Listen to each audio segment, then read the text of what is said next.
one or two things is either gonna happen. 3 can possibly happen, but that third one for sure is not gonna happen. Yeah. The third one being, oh, this happened exactly the way I thought it was. And the other 2 option is, yo, this is way better than I thought it was gonna be. And then the second one, hey, this is complete opposite. You know what I mean? And we've experienced all 3 multiple times. I don't know if I've gotten a third one that much. Which one? This is exactly what I thought it was gonna be. Welcome to the Mowry podcast. I'm Xavier Mowry. I'm Danny Mowry. And this is the Mowry podcast. Did I say that right? I think so. Or I usually say we're the Mowrys. I don't think so. Okay. I don't remember. I don't remember either. Anyways, glad to see y'all here. Grateful that you're here. Today we're going to be talking about something that, what would you consider it to be? From a standpoint of do you think this is a point of contention for us? It was. Okay. I don't necessarily know that it is anymore. I hope not. Right. Pretty much we're going to be talking about how having kids doesn't kill your dreams. Mm-hmm. You do. Mm-hmm. So maybe let's unpack where we were and where we are. Mm-hmm. That's probably more on you to unpack where you were. Which you can be as honest as you know. I don't feel any. Where was I? You were, from my memory, you were. Oh, I guess it depends on what perspective you're talking about. There's either before we got pregnant or during the pregnancy. I think I was just lit. Or is that not true? Before we got pregnant, yeah, I mean, that was very much an act of faith and obedience for us. Yeah. So, I don't know, there was a lot of emotion around it. You were not lit during the pregnancy. Yeah, I definitely felt like there was a clock ticking, countdown type energy and vibe. Yeah, why did you think that you were lit? I think because I was like, I don't know. Maybe because I'm on this side that I'm like, how wouldn't I have been lit? Yeah.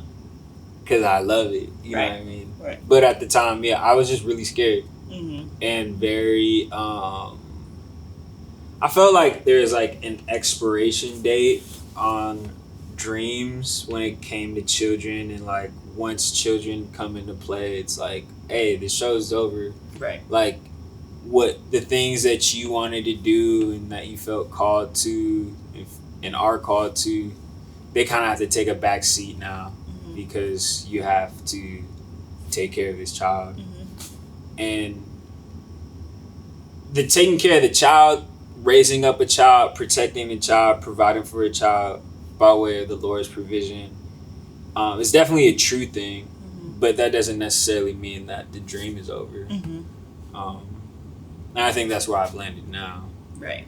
And if anything, the dream gets even more vivid and more beautiful because there's more love in it. And by love, it's more people in it, which makes it richer. Let's take it back, you know what I mean? We gave people the end, the beautiful end. Let's not just skip over the process. Oh, no, we don't have to do that. You know what I'm saying? You don't have to go back there. No, I'm saying we can go back. We don't have to skip the process. No. I think it's important to be vulnerable Absolutely. About the different roles. So ultimately, the dream thing is there is a very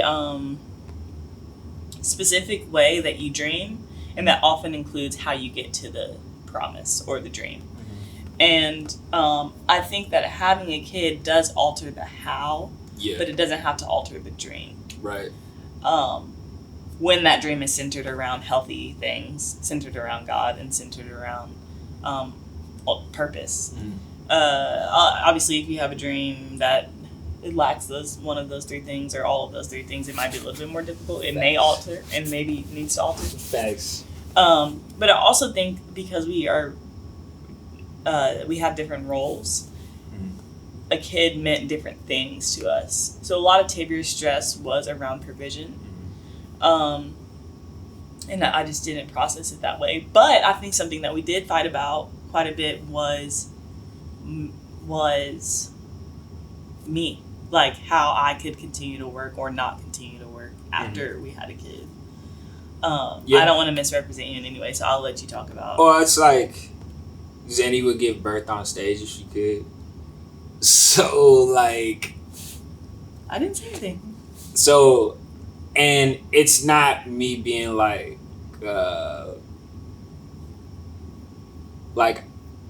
shutting it all down. It's just more so like I care so deeply about you and I want you to be safe. I want you to be protected. I want you to be healthy. I want our children to be like that, or child, you know what I mean? Children, future. That I think it was just interesting because majority of your pregnancy you were touring. I was on touring first trimester. That's a difficult trimester, right? For some. It didn't faze me like that. But like, it was still one of those things where it's like, I feel out of control because one, I can't protect the person. I can't protect you. I can't protect Triumph, who's growing inside you. I have no awareness of how you really are doing outside of the text messages and the calls that we communicate. And also it's like, I don't know, I won't say that you're like delicate, but it's like, wow. I'm in a more vulnerable position being pregnant. Yeah. Absolutely. So that was kind of a difficult thing for me, rather than me just being able to see you every day and be like, okay, she's good. Do you need anything? I got you. All right, I'll go do that. It was just like, are you like drinking water, or like, do y'all be using the bathroom often enough? Like, you know what I'm saying? Like using the bathroom often enough? Like, are you guys stopping in the van to like go use the bathroom? Like, I don't know. That's like a health concern. Yeah, like I'm all about it. You know what I'm saying? Like, all right, maybe not like the bathroom part, but it's just like I don't know. You're talking about pregnant women being like, I gotta pee. Yeah. You know what I'm saying? Okay. Like, I thought you were saying. I was like, I've only gone through it once, right? Like, I don't know how this works. I don't know why. I thought you were talking about number 2. Like, are you using the bathroom? No. I'm like, yo, what? So you like? I know some people. Letting it off, some people like, struggle with that, and it is a health thing. So I didn't know if you were going there. I was like, nah. Okay. It was more so. I don't know. I just want to. Your body was changing and stuff. I don't know what's going on, but I want to make sure that everything can happen. And then if you feel comfortable, there was also another layer because of our relational dynamic that maybe was, in my opinion, and I'm not trying to paint a picture, so you speak into it. We also didn't always see eye to eye with the way that I work. Right. So when I became pregnant, then there was like a projection into the future around the way that I work, and then also the way okay, I remember. Sorry, I didn't mean to cut you off. No. It was more so like me feeling concerned about whether or not there would be a presence in Triumph's life. We didn't know he was Triumph at the time, but we're just gonna refer to Triumph as Triumph. Because of your like on the go kind of lifestyle, and I didn't want him to experience the like, I don't know, not the great side of it, of like maybe you get like put on the back burner of a schedule, not necessarily like a placement of heart or intention, but more so of like the just demand of the person. I just felt a lot of fear about that because I didn't want him to experience that and not have context to why it was the way that it was. I think it's important to note that Tavia and I have been married for 3 years now, together for 6. 7 or 6. Yeah, 7 years. 6 or 7. And so the first 2 years of our relationship was long distance, and I was touring. So the in and out kind of nature of being on the road wasn't necessarily felt on our relational dynamic because we were already across the country. So then when he moved to Nashville, that was the beginning of 2020, and COVID happened. So there was like a little bit of tension at the beginning of the year because I had like a 2-week run or something right after that he moved. And so we kind of experienced it, but then the world shut down. So we went through this like phase of just being together all the time. We got married at the end of that year, and then started our first year of marriage where I was pretty much home because the world was still trying to figure out what is it going to do and how do live shows fit into that. So then when we started touring, I believe I was gone for like 10 weeks straight. I think I had one day home in Nashville, and then there was a couple weekends or weeks. It was a show in Nashville. I think that's when I saw you. So I had a show in Nashville, but then I also came home for a day. I don't remember that. Yeah. It was like before. It was like maybe 24 hours. It was super short. Okay. But there was still contention. I'm just kidding. 10 weeks? It was a long time. It was kind of 0 to 1,000. Time. And he came out on the road too at the time. Yeah. But we were dealing with a lot of current circumstances, but also unmet expectations. Mm-hmm. And so, but a lot of it was not vocalized because we have this, everybody in life has an unspoken expectation about anything.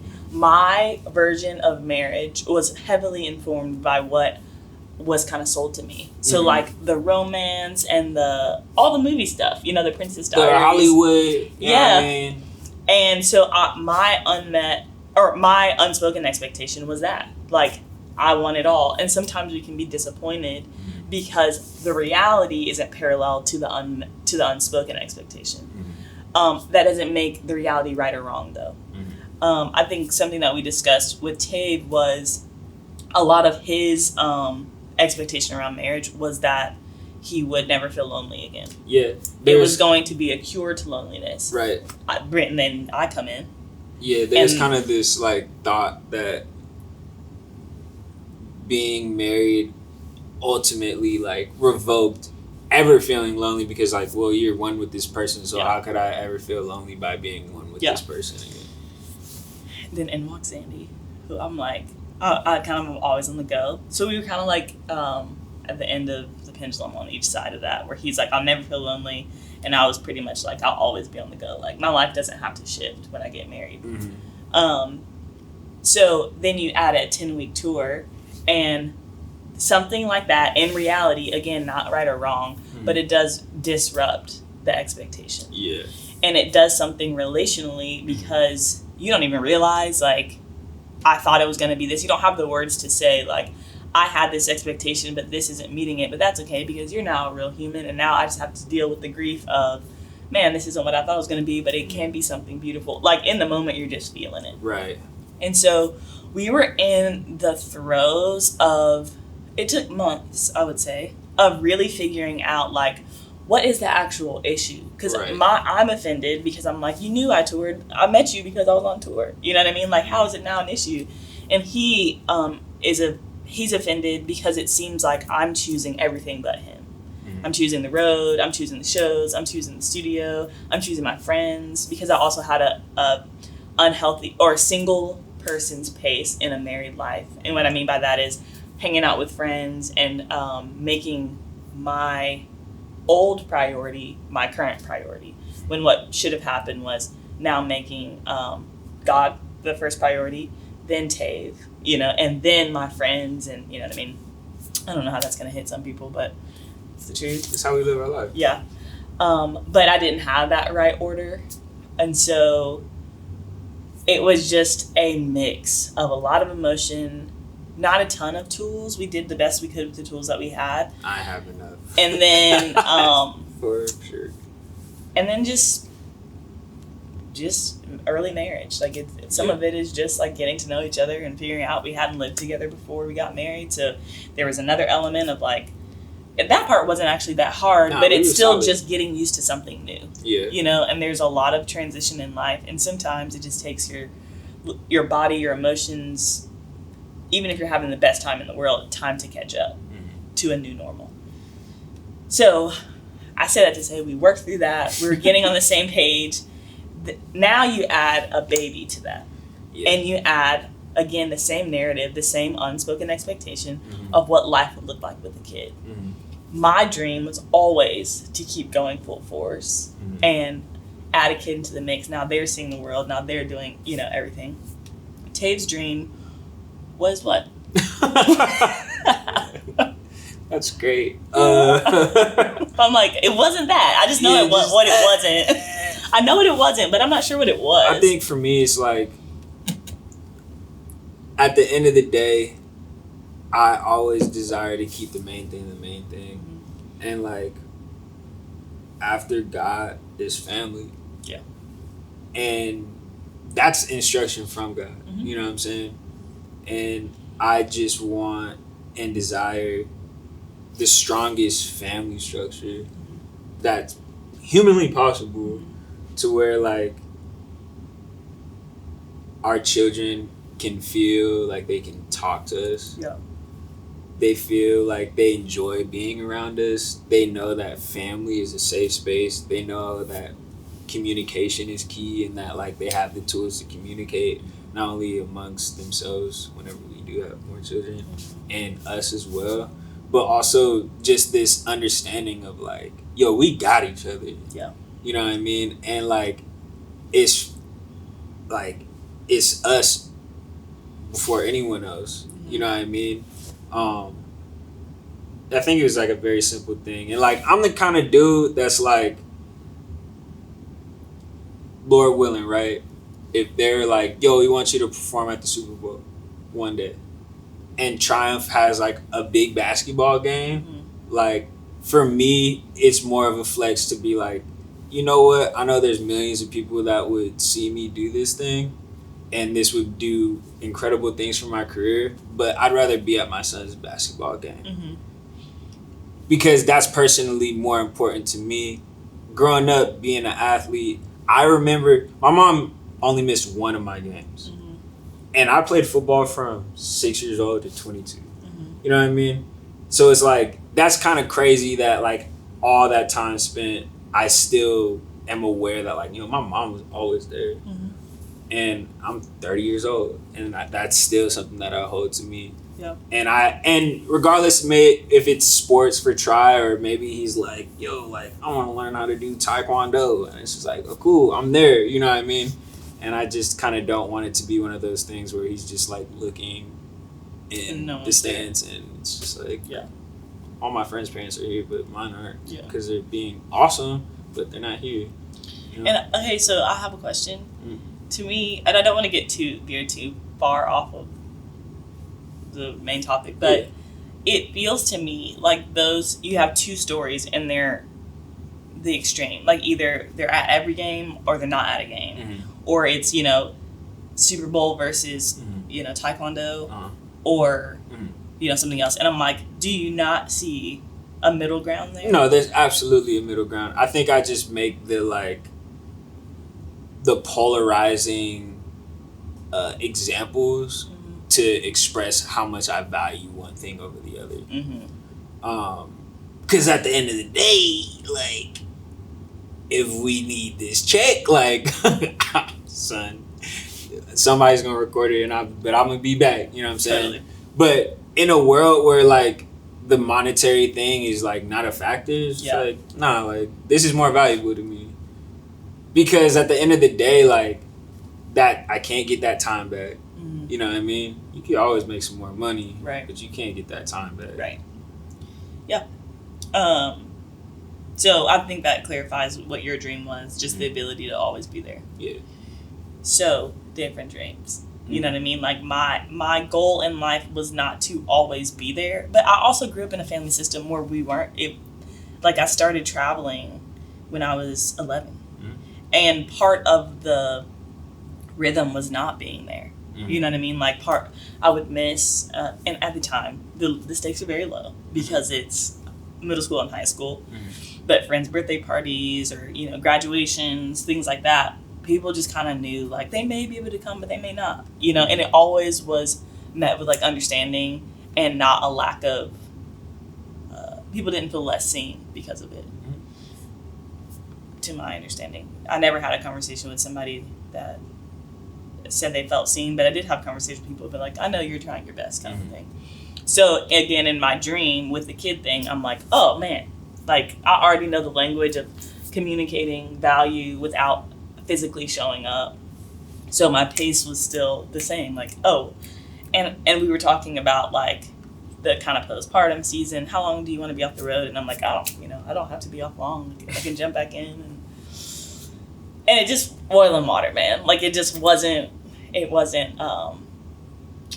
working. So we had to come, and it wasn't like we were fighting the whole time, but we just didn't have the same natural leanings. The thing that we did have was connection and commitment to whatever the Lord had for us, and then also like communication enough between the two of us to communicate, this is what I'm feeling and this is what I'm feeling. Now sometimes the feelings got a little emotional. But we talking about feelings, so of course it's emotional. Yeah, okay. But it's interesting because it became like you're, I would say sometimes accusatory. Yeah, absolutely. Okay. And it's like, this is how I feel, therefore this is how our kid would feel. And that became hard because it's projecting something that nobody has a say in yet. Because at the time I was still pregnant. So I feel like having a kid changed the how for us. And we had to go, and being married, we had to come to a decision of like, okay, how are we going to do this? Now, when Triumph got here, a lot of that changed. Crazy. But we never said like, we're going to have to stop doing what we know we're supposed to be doing. Right. It was just, I don't know how we're going to figure it out. Yeah. But I will say, like, for me, like, some of the dream kind of decomposed for me that was steeped in my version of what my reality was going to be. That I've had 29 years to make up in my head, or 27 at the time, to make up in my head of when I have kids, it's going to be like this. And that is what I had to decipher of, like, what's the dream and then what is the fairy tale? You know, like, what is what I'm actually going for and what is what I was sold? And so, like, as a woman, part of my thing was ego and being like, women don't have to stop everything just because they have kids. You know what I mean? Like, women don't have to stay at home. They can, and it's just as beautiful as a woman who decides to work. But the option is there. And so part of me was feeling like what he was actually communicating was, this is my value system. This is how much I value family. What I heard was, I'm going to keep doing me, but you need to change. And that felt difficult on our relationship. And I think maybe he felt like I was resistant to any change because he was like, I feel like you don't think life is going to change at all. You're just going to keep going. And I'm like, I don't, it'll definitely shift. It should. Like, I was talking about the priorities earlier where it's like God, then Tabe, and then like my friends and family. Now it should be God, then Tabe, and my kids, and then whatever else God has called me to.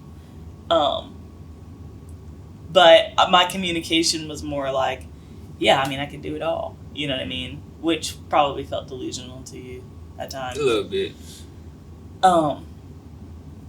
So I think that it's a complex conversation because it's not about saying, like, I no longer can be a musician. The dream is a musician. I can't be a musician. But more so, like, how am I going to get there now that I have different factors than I did before? And it is important to be just aware that that's different. And it's important to be self-aware and go, how am I getting there? And how did I tell myself I was going to get there? And if I'm having, like, frustration around, like, the how now, is it really that this is frustrating me, or is my paradigm about how I thought I was going to get there actually bothering me against the reality of how I'm actually getting there? But I still want to be playing arenas one day. I still want to be You've played arenas. Headlining arenas. Touring with the band and, like, figuring it out. You know, there's a lot of things. And now that looks different because there's a nap time. You know, with Triumph, there's like a nap time and where he's down and he needs to be down for the hours that he normally sleeps. And then there's a lunch schedule. And, like, when I go out of town now, I leave a schedule in the fridge for Tabe. You know, like this is what he has to do. And or if he goes out with you. Or if he goes on the road with me, yeah. Like, it's all, the how is different. There is a different level of preparation I have to do, like to pack baby clothes and make sure he has food and think about like where is he sleeping? Do I need a pack and play or will somebody provide one? Like who's watching him while I'm on stage? Like it's not nothing, but it's also not impossible. Mm-hmm. Again, because the dream for me has always been whatever God has me doing, and I know that that includes what I've been pursuing thus far. So until he tells me to stop, then I know that he's going to provide a way for me to do it all. Again, with order. So I can't be like, well, I know that he's still going to tell me to do the band, so, y'all figure it out. It's like he's called me to himself, then he's called me to oneness with Tave, and then he's called me to be a parent, and then he's called me to play music. The balancing act is impossible. There's no great balance. But if I'm where I know I need to be, then I know I'm in the will of God. Sometimes that's at home. Today I was at home just reading books to my kid and taking him to the park with friends and making sure he got a nap. And next week I'll be on the road, and he'll be with me and I'll be figuring out a schedule and doing sound check. Like it all matters. And in order to pursue the dream or the call, I'll say, you kind of have to die to the how. Because it's going to look different than you think it will. And that's just all of life. Yeah. I found that, that was great, by the way. I found that, regardless of whatever expectation that you have, your expectation will never, ever, ever, ever, ever be met. Mm-hmm. Because one of two things is either going to happen. 3 can possibly happen, but that third one for sure is not going to happen. Yeah. The third one being, this happened exactly the way I thought it was. And the other 2 option is, this is way better than I thought it was going to be. And then the second one is, hey, this is not the complete opposite. You know what I mean? And we've experienced all 3 multiple times. I don't know if I've gotten the third one that much. Which one? This is exactly what I thought it was going to be. I'm more times than not, I'd say the split is probably 85-15. 85, this is way better than I thought it was going to be. 15, this sucks. Mm-hmm. I'm trying to think of this is exactly what I thought it was going to be. Meeting you was that way for me. Oh, thanks. Mm-hmm. It was not for me. It was, this is way better. Which, I don't know how I feel about just thinking that, this is what I thought it was going to be. Oh, but I feel differently about that. I dream very big. I do too. But I'm saying that the way you just said it was with a shrug, this is exactly what I thought it was going to be. And I was because of my dreams, it being what I thought it was going to be, it's a huge thing. Oh, for sure. So. I received that. What? Received what? It already happened. But still, you're telling me, so it's it's something that I didn't know about. I take that to heart. That's why I said I received it. You know what I mean? Okay. Cool. But yeah, I think for me, as far as the expectations about dreams, is in a way, I've reached the place of giving up on the how. Yeah. Giving up on I know how this is gonna go. Giving up on this is how it's going to look. More so just from experiencing I've tried it all. And low key, that's how I kind of ended up in relationship with you. Yeah. From a standpoint of I'm just kidding. Wait, what'd you say? I said he was out. Oh my gosh, that's not true. Just for some context. No, for Zandy, not like that. For some context, tried to do it my way. I tried to do it my way. And okay, dang, let me get it together. Hold up. What I meant was, I tried dating, pursuing, I always wanted a wife. That was something that, I just desired. And I had gone about that process my way. And every time I tried to do it, it never worked out. And now that I think about it, it's like, why would it work out? Like, being married is in the covenant of God, and it's like ordained by Him.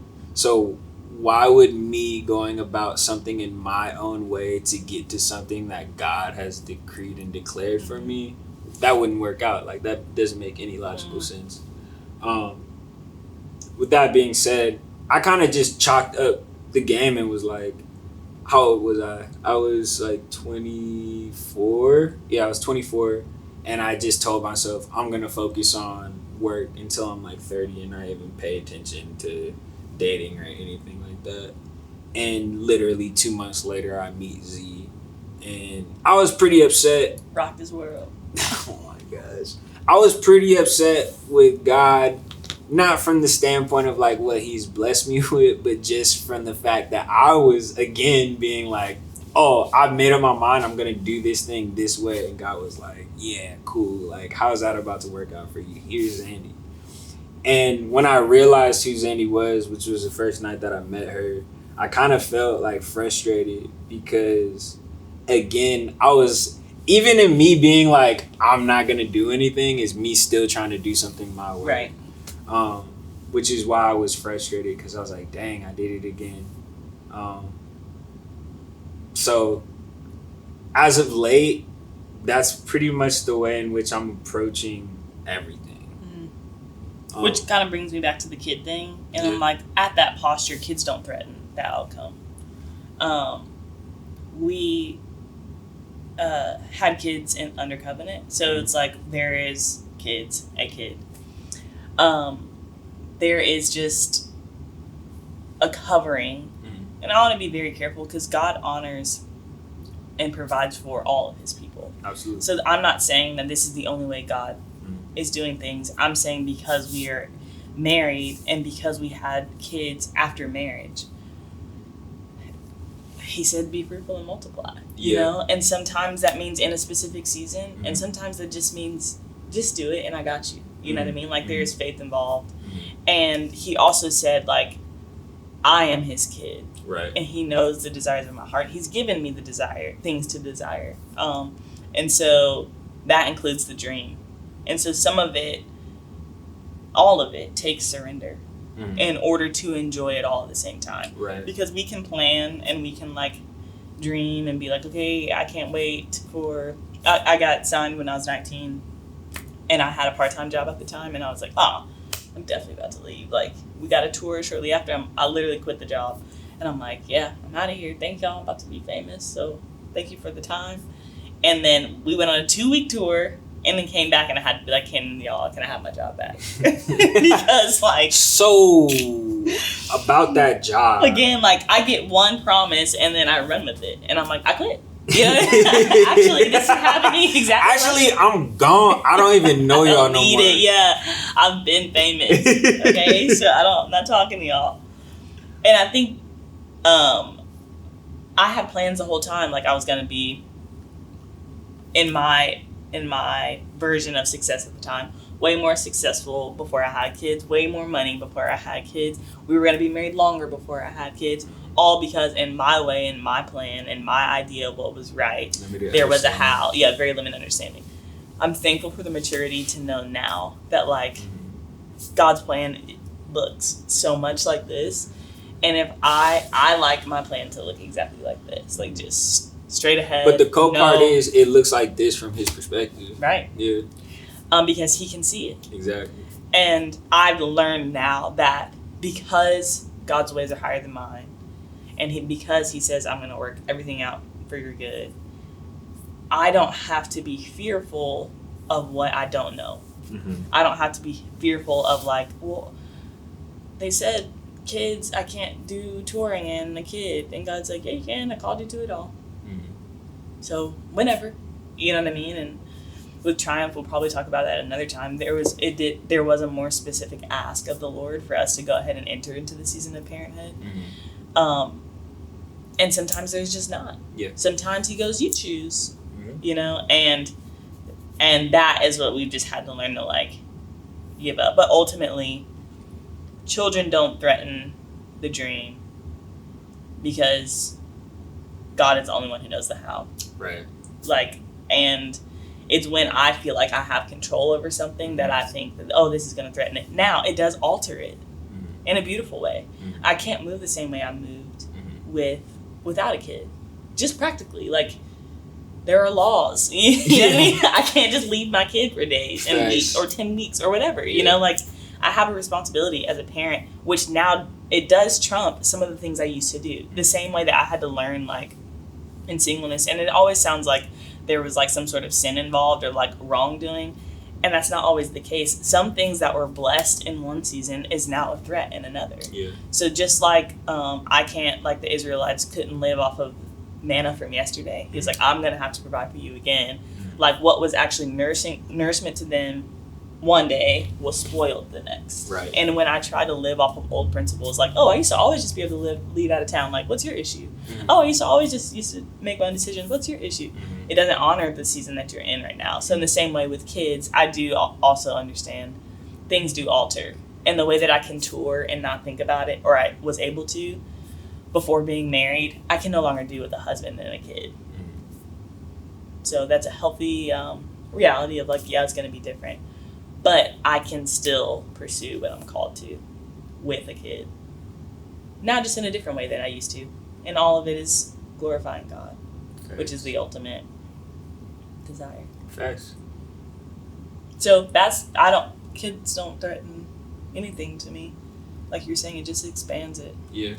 And we learn and we grow and we pivot and we change. And like, hopefully that's the case in all of life. I don't want to have the wisdom I have now at 60. What is maturity today can be immaturity tomorrow. Right. And I want to grow and learn, and kids help me do that. Yeah. And I feel like really just driving home the being surrendered component.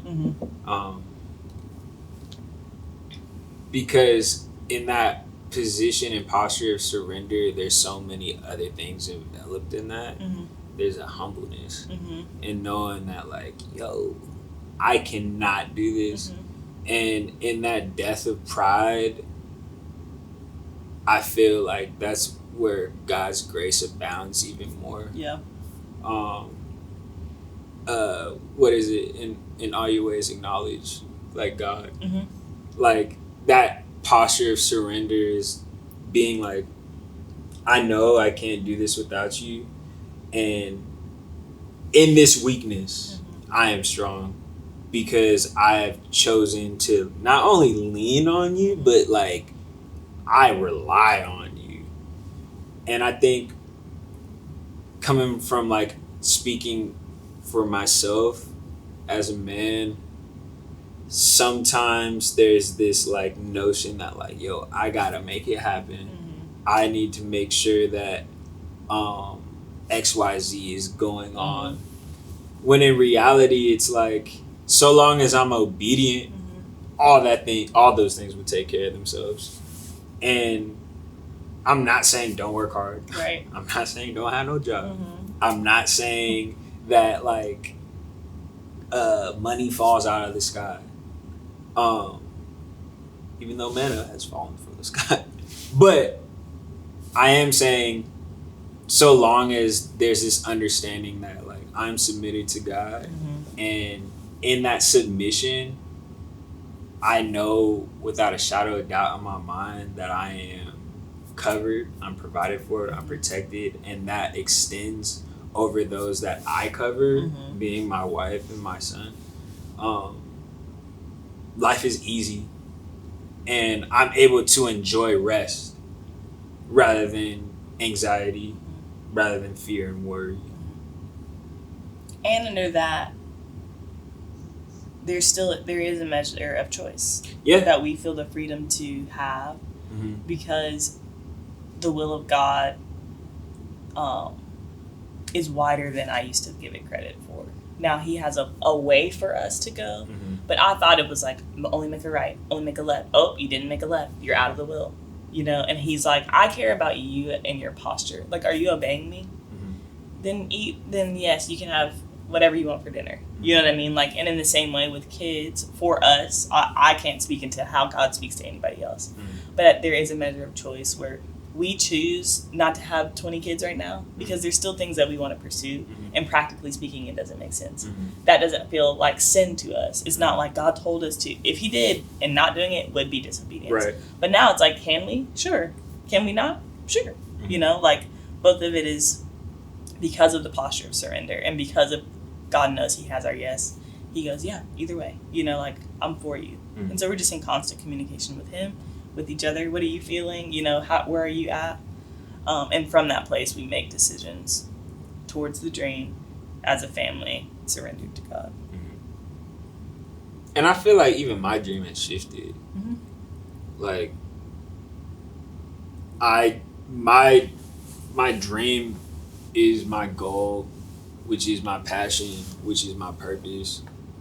And that has, like, that evolution, it went from my dream to my purpose. And, like, maybe components of the dream are enveloped in the purpose, but the wealth and the value and the richness of that thing is found in that purpose. And that purpose is to serve others and to be, like, one of the most useful tools in God's hands. And whatever I need to be shaped and formed into, like, that's what I desire to be. Because, again, just like the expectations, like, what if I do the Super Bowl performance and get the ego and I'm like, yeah, there's a Grammy over there, Oscar over there, what's the other one, an Emmy, and I'm like, yeah, that's cool, but I still feel mad empty. Now we got a whole lot of problems because I just committed my whole life to something.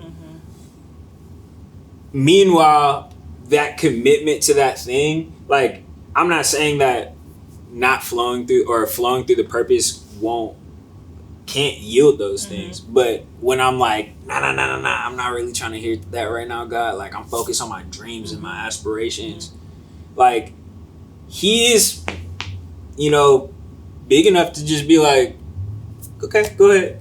When you get ready, you'll come back. You know what I'm saying? And I don't want to go all the way down that road and then turn around and be like, dang, I just wasted a whole lot of time.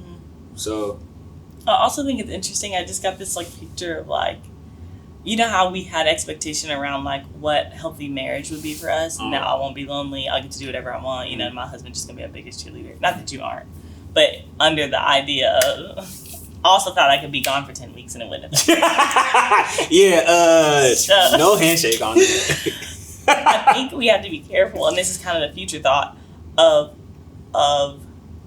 having an idea of what Triumph's response would be around our healthy decisions. Right. He may be like, oh, I didn't care that you came to the game. You know what I mean? Like, I wasn't really looking for that. Doesn't mean that we haven't created the system that we wanted to. But he might have different emphasis of, like, I thought it was going to be cool that you were going to play the, you know what I mean? Like, and you came here, like, thanks. I just, it's not a value system of mine because of how he grew up, you know? So it's just, like, also doing our best, and we can't ever do it perfectly, but not to create stories of what health looks like, but rather keep that expectation surrendered to, because it takes so much work to undo, like, what I thought versus what is, and then deciding, like, again, when it's not wrong, it's just different. We're not dealing with, like, sin and, you know, you did something that was opposite of marriage. It was just like, I just was on the road, you know what I mean? Or I was at home the whole time, you know? Yeah. What? Nah, I feel you. But what? Not but, I think, and I don't know how long we've been rolling. Okay. I think I had mentioned the value of time before, and I think, like, at the end of the day, the time and how you spend that time kind of is, like, and again, this is from my scope. Mm-hmm. Like that set, it speaks volumes to me. Mm-hmm. So yeah, maybe it speaks volumes to him. Maybe it doesn't. No, I think the time will. I'm saying the emphasis around the importance of the moments. You know what I mean? Because let's say, well, you say your mom missed the one game. Mm-hmm. Let's say that one game was the Super Bowl. Okay. You know what I mean? Like, for you. Do you've invested so much time at that point where it didn't weigh the same thing as if you never made it to a game. Right. So I'm saying, but we can get in this picture of like, if I'm ever in the opportunity where I have to choose between this and this is the healthy decision. Where that's out of context. I don't know if I like explain myself saying like that was always the decision regardless of what is happening. You know what I'm saying? You follow what I'm saying? No, I hear what you're saying. I think I'm just saying that from you know how we write these stories. Mm-hmm. I'm just saying from the story written perspective, being careful not to do that with Tri. Like, I know that I can do that with Triumph sometimes. Facts. And be like, he'll love this. You know what I mean? Like, my son or my kid, you know what I mean, will love this. You know, he would love for me to, and maybe that won't be his thing, right. You know? The same way I was like, my husband's not going to care. Right. Like, it was out of just my idea. Yeah, because they're their own person. They're their own person, yeah. Likings and all that kind of stuff. Which we already know. We already see his, you know. Facts. Hyper aggressive. You know what I mean? He's kind of like not really wanting me to snuggle him that much anymore. Really? No. Like pushing you away? Try to give him a kiss today. I was like, give me a kiss. And he's like, He's one. But in my head, if I did it all right. He doesn't do that to me though. I get it. Depends on the moment for sure. I don't know. That does make me kind of sad though. I'm okay. Sure. I'm like, oh man, you have your own ideas. But like, yo, don't like grow up too fast, bro. It's already happened. There's no way for us to stop it. I've tried. You said you've tried? All right, y'all. I think it's time for us to wrap. Thank you so much for another pulling up another time that you pulled up with this on the Mowry podcast. Once again, I'm Taylor Mowry. Sorry, I missed the cue. I'm Zandy Mowry. Please like and subscribe. We really appreciate it. Your support means everything. Let us know what you think in the comments. Any topics you may want us to talk about, or simply just something that you've enjoyed about the podcast. All right. Till next time.